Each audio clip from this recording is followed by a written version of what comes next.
La famille des tyrannosauridés à laquelle appartient le T-Rex dominait l'hémisphère nord pendant tout le Crétacé supérieur.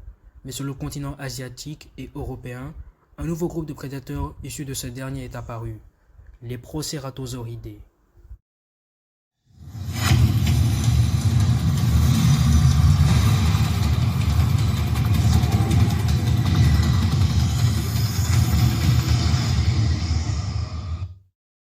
Les Proceratosauridés dominaient presque tout l'hémisphère nord pendant plus de 50 millions d'années.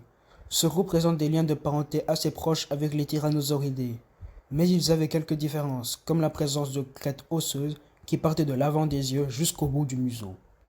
En Chine, la découverte de fossiles bien conservés datant d'il y a 125 millions d'années révèle l'existence d'une énorme créature porteuse de plumes, le Eutyrannus, dont le nom signifie tyran à plumes.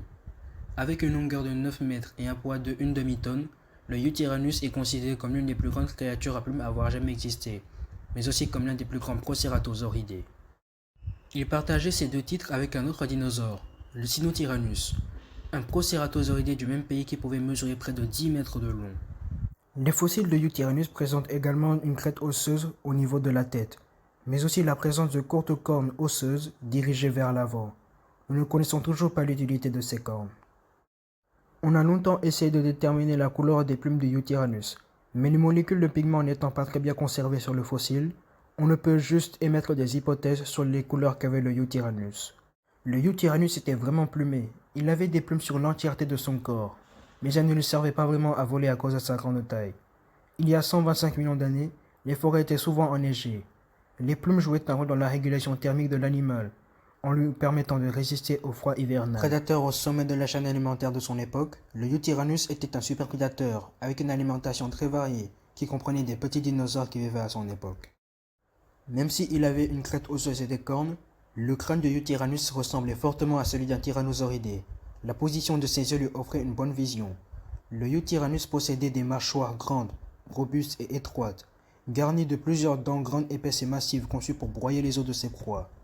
Elle présentait également des arêtes dentelées, qui s'enfonçaient très profondément dans la chair de ses victimes. Au même titre que les allosauridés, les Proceratosauridés comme Eutyrannus avaient des grands bras griffus, conçus pour saisir et immobiliser des petites proies. En 2012, en Chine, une surprenante découverte révèle une terrible scène de combat entre prédateurs et proies. La proie était un dogbei titan, un herbivore appartenant à la famille des sauropodes et qui mesurait plus de 10 mètres de long. Cette découverte montre autre chose. 3 Eutyrannus chassaient ce dogbei titan. Cette découverte montre non seulement que le Eutyrannus pouvait chasser des animaux bien plus massifs que lui, mais surtout un comportement social très rare chez les grands théropodes de sa taille, ce qui montre que le Eutyrannus devait peut-être vivre en groupes familiaux. On a longtemps considéré les dinosaures comme des créatures à sang froid, mais le Eutyrannus et plein d'autres créatures à plumes ont déjoué cette hypothèse, comme le Nanuqsaurus, un théropode originaire de l'Alaska et qui pouvait mesurer 6 mètres de long.